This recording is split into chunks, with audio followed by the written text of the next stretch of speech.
On va faire un petit duel, président, non? Oui. Hein? Avec quelqu'un de convaincu. Je vous adresse à la régie, vous savez, avec cet accent anglais, en plus, c'est la première ligue. Jungle. J'aime bien ça. Dominique, donc c'est non. Vous voulez affronter qui?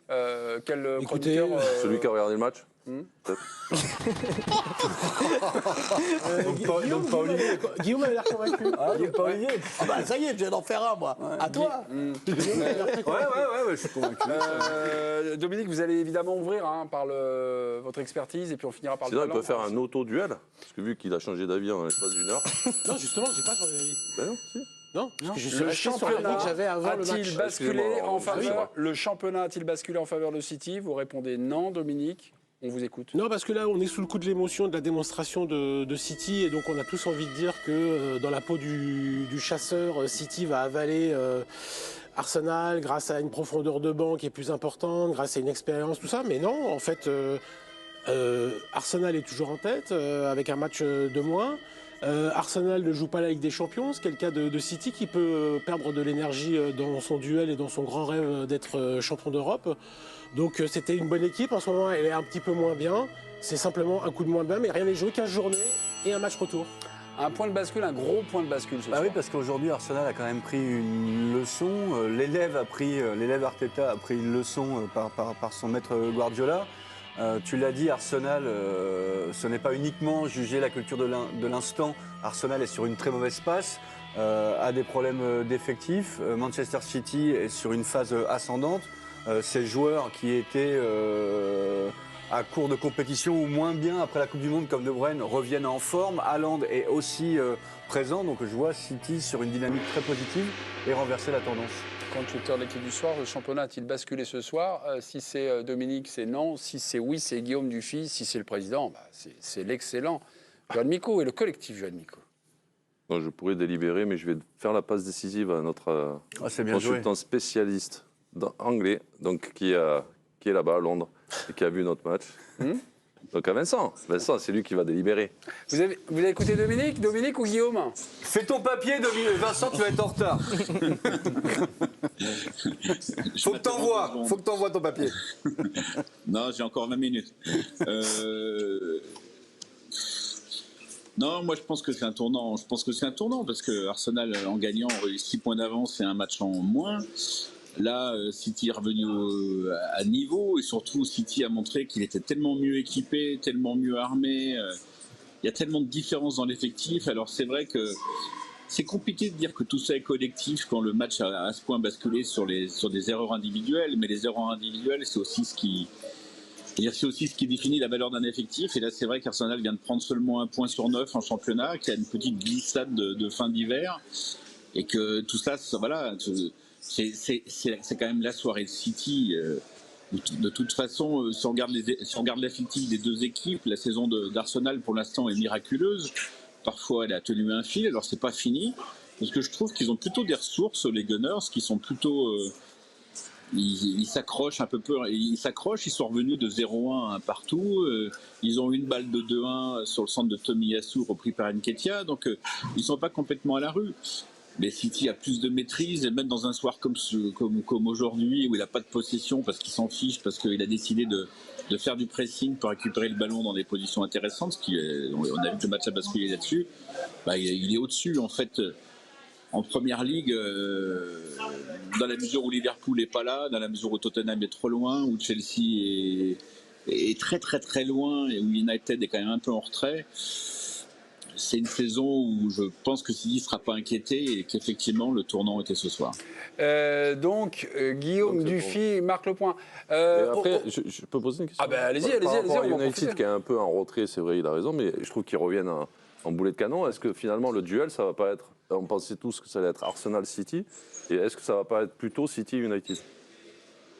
Mais à partir du moment, c'est vrai, je suis d'accord avec Johan, à partir du moment où United est redevenu une vraie équipe, pour le coup, l'effectif de United est très supérieur à celui d'Arsenal. Alors c'est vrai que Gabriel Jesus va revenir et qu'il va pouvoir relayer Nketiah, qui a fait des choses formidables, mais qui pioche un peu actuellement, et ça va aider un peu l'attaque des Gunners. C'est le Belge Leandro Trossard, il il va rentrer un peu plus souvent aussi dans l'équipe, peut-être à la place de Martinelli côté gauche. Et Thomas Partey, comme j'avais dit dans la première partie, a vraiment beaucoup manqué au milieu de terrain ce soir. Mais il faut vraiment qu'Arsenal soit au complet, alors que United ou City peut leur manquer 3 joueurs, 4 joueurs. Ils ont 25 joueurs de très haut niveau, ça se verra pas. Oui, je suis d'accord. Effectivement, United est encore un petit peu loin d'Arsenal, mais peut finir très fort. Le match en retard d'Arsenal dont on Everton, parle beaucoup, c'est contre Everton. Hein, ouais, c'est contre Everton. Ouais, c'était la 16e journée. Pour l'instant, j'ai regardé le calendrier, il n'est pas programmé. Peut-être que Vincent, vous avez la date ou la date n'a pas été encore déterminée contre Everton. Non, je crois qu'il n'a pas encore été fixé. Non, c'est ça. Hein, je peux regarder en direct mon programme si vous voulez. Mais je ne crois pas que ça a été fixé. Non, mais moi j'ai regardé. 1er mars apparemment. Si, 1er mars. Le 1er mars à 20h45 heure française. Juste, j'avais une image parce que le penalty accordé à Arsenal a un peu fait débat. On est à la 39e minute, on va voir l'image. Il y a une faute du gardien de City, Ederson, sur Edouard Nketiah. Sorti mal maîtrisé. Anthony Taylor accorde un penalty. Je pense qu'on a l'extrait. Voilà. Et donc le penalty a été accordé, Saka le transformera. Et moi, j'ai pas compris pourquoi Anthony Taylor avait accordé ce penalty, sachant que Nketiah, il a pu jouer sa situation. La faute arrive après. Alors, comme quoi on peut tout interpréter, Mémé, parce que moi, j'ai pas compris pourquoi Ederson n'a pas pris un deuxième jaune. Ah, d'accord, ok. Parce que par exemple, sur le penalty qui sera accordé mais annulé plus tard, Gabriel avait plus un jaune, et lui, Ederson, il n'a pas pris de jaune. Si, pour moi, il y a penalty, c'est pas parce que Nketiah avait déjà tiré qu'il n'y a pas faute. Voilà, c'est pas. Voilà, après chacun interprète. Mais pour moi, il a pris un jaune Ederson juste avant pour gain de temps. Voilà, c'est ça. Voilà, donc pour moi, ça aurait été le deuxième jaune. Voilà. Moi, je suis plutôt d'accord avec Mémé parce que Ederson sort à l'encontre du défenseur, de l'attaquant, pardon. L'attaquant peut jouer le ballon et après, Ederson, comment peut-il faire pour s'arrêter en fait? Donc, il a le droit de défoncer, ça compte plus. Quoi. Il n'a pas défoncé parce que je trouve qu'il n'y a pas un impact d'Ederson vers Nketiah. C'est la même idée. Nketiah qui tape en fait. Ouais, moi je suis plutôt. Non, mais après, oui. Moi je pense que c'est une sortie mal maîtrisée du gardien. Mais bon. Non, mais je peux comprendre qu'on le siffle parce qu'on dit que le gardien n'a pas maîtrisé sa sortie. Je suis d'accord, mais je trouve pas qu'il y ait une volonté d'Ederson d'aller percuter une question. J'ai une autre image à vous montrer. J'ai une autre image à vous montrer. Il y a le penalty qui va être accordé, mais c'est juste avant ce qui se passe par le penalty. Alors l'image est très courte. On a Saka face à Ederson, et vous allez voir qu'Ederson commence à bluffer et lui indiquer le coin droit, de son but. Sa gauche à lui. J'ai trouvé ça, la tentative de déstabilisation était magique. C'est pas celui-là, mais petit. Hein. Voilà, ça c'est Nketiah qui se fait faucher par Ederson. C'est l'autre image, voilà. Voilà. Ah, vous l'avez pas. Donc, il va vers la droite de son but et il lui fait signe, genre vas-y tire sur ton pied gauche. J'ai trouvé que la manœuvre était géniale. Je me dis, ça, il y a de plus en plus de gardiens qui vont le faire. Alors, il l'a pris, mais ce qui est fort, c'est que Saka gaucher a tiré exactement là, alors qu'il a 20 ans, il n'est pas impressionné. C'est ça qui est fort. C'est un super penalty. Vincent, on parle. Vous n'avez toujours pas écrit votre papier pour le genre d'équipe, hein? J'ai pas fini. Ah, vous n'avez pas fini? J'ai pas fini. Le coquin. Non, mais j'ai un métier, mais moi. Oui, je sais bien. Je sais bien. On va revenir sur la faute d'Ederson. On vous embrasse, Vincent. Merci. On vous lit avec gourmandise, toujours comme d'habitude dans le journal. Merci, Vincent. Bon papier. À très vite. Déclaration peut-être de Guardiola, d'Arteta. Pas détruit du tout par cette défaite. Au contraire, voici ce qu'il déclare. J'ai plus confiance en mon équipe parce que je vois une équipe qui rivalise avec Manchester City. Poignée de main hyper froide entre les deux à la fin. Guardiola, Arteta. Très froide. Et comportement un peu bizarre d'Arteta pendant le match, à chipoter, à taper dans des ballons qui partaient en touche. Moi, j'ai trouvé que... C'est dommage, on a raccroché avec Vincent, mais j'ai trouvé que ce match-là, j'ai dit, mais il y a un contentieux entre ces deux équipes, ça se maillochait. Non, mais comme s'il y avait des Arsenal-Tottenham, je peux comprendre, il y a l'histoire. Il y a de l'enjeu. Là, il y a de l'enjeu quand même. Il y a de l'enjeu, mais il y avait je trouvais autre chose. Il y avait un peu de... pas de larme, mais quelque chose d'un peu vicieux, quoi. Autre petite pensée qui m'a traversé pendant cette rencontre. Tous les week-ends, on est content de voir notre Ligue 1 en disant, tiens, notre Ligue 1 progresse, tout ça. Il y a des matchs qui sont de plus en plus attractifs. Quand je vois ce match, là, en retard du championnat anglais, c'est le premier contre le deuxième, quand même, non? Oui. Par exemple, Marseille-PSG en Coupe de France, c'était super. C'était sympa. Moi, j'ai vu un super match. Oui. Et très franchement, Le PSG Lens-PSG, c'était un super match. De ce niveau-là Lens-PSG, franchement, c'était Il y a des moyens moins importants. Lens-PSG, c'était vraiment un super match de foot. alors on regarde ça à la télé et je trouve que la réalisation anglo-saxonne est fantastique aussi, donne une impression de vitesse. Je trouve que les caméras sont plus proches de l'action que, par exemple, au Vélodrome, où les caméras sont Non, mais il y a autre chose, très loin. il y a aussi l'arbitrage. Oui, il y a l'arbitrage. Ça laisse vachement plus jouer. et Les joueurs sont les meilleurs grands niveau parce joueurs, que effectivement. vous regardez un Brighton-Everton, vous allez moins vous ennuyer que sur un, je sais pas, un Lorient-Brest. Il faut que les arbitres les jouent. Il y en a un qui est très très bon en France. Franchement, il y a De Bruyne, il y a Haaland, il y a Bernardo Silva, il y a Mahrez. Non, mais le Marseille-Paris aussi était agréable parce que ça a laissé jouer. Bah, il faut laisser jouer. Mais Lens-Paris, c'est pareil, il a vachement laissé jouer l'arbitre. C'est pour ça.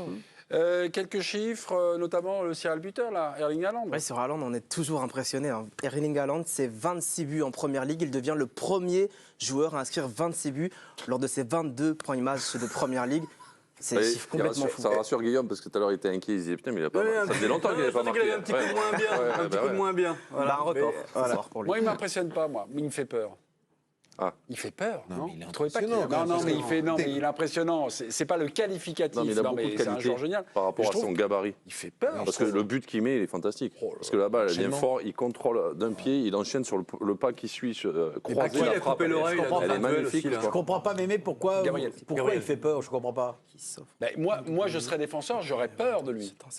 En général, parce que Non, mais en général, dans un duel entre un défenseur et un attaquant, le rôle du méchant, on va dire, c'est plutôt le défenseur. Ouais. Là, je trouve qu'avec son gabarit, sa présence, sa gueule, je trouve qu'il fait peur. Regarde le duel où il est signalé hors jeu. Enfin, il y a un penalty de Gabriel, mais le duel au départ, c'est d'une intensité, c'est limite violent quoi, entre les deux. Où avec Gabriel, et Gabriel, c'est pas un perdreau de l'année. C'est deux pivots basket sous un panier.